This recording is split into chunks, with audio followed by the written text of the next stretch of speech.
Bienvenue dans Contes de la RDC, l'endroit où l'Afrique vous parle à travers ses légendes, ses fables et ses contes ancestraux.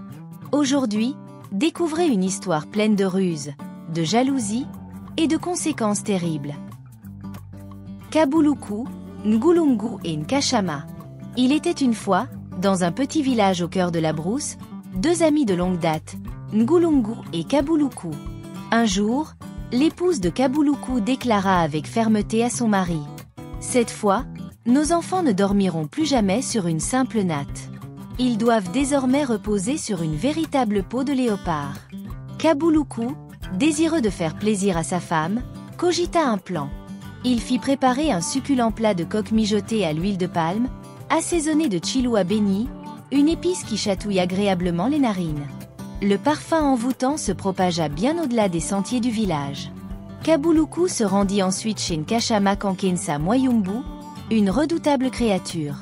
Celui-ci, installé devant sa case, huma l'air et, attiré par l'odeur, s'exclama: « Eh, mon oncle, où vas-tu avec ce repas qui sent si bon ? » « Je l'apporte à mon ami Ntambwe, » répondit Kabuluku. « Donne-m'en un bout, que l'on devienne amis, » proposa Nkashama. « Toi ?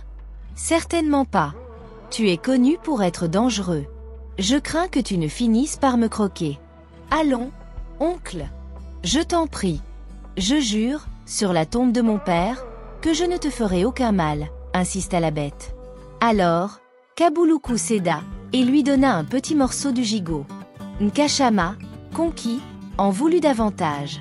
Kabuluku fit mine de repartir et lança: « Tes griffes me donnent froid dans le dos. » Nkashama, prêt à tout pour un peu plus de viande, prit un couteau et se coupa les griffes, une à une.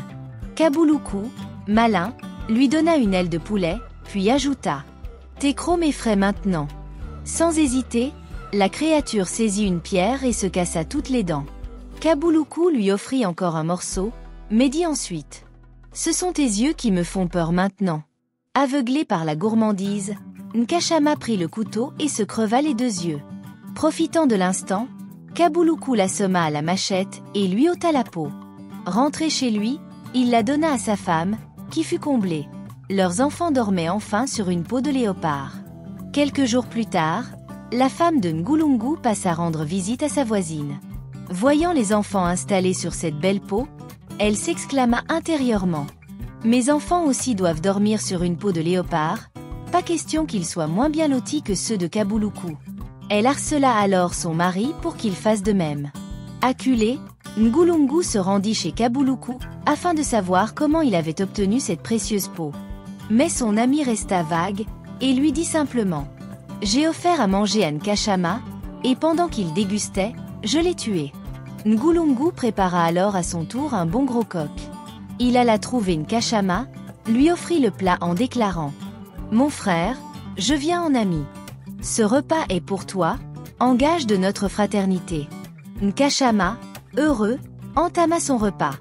Mais au moment où Ngulungu tenta de l'attaquer avec un gourdin, la bête esquiva, bondit sur lui et, d'un coup de mâchoire, lui coupa la tête.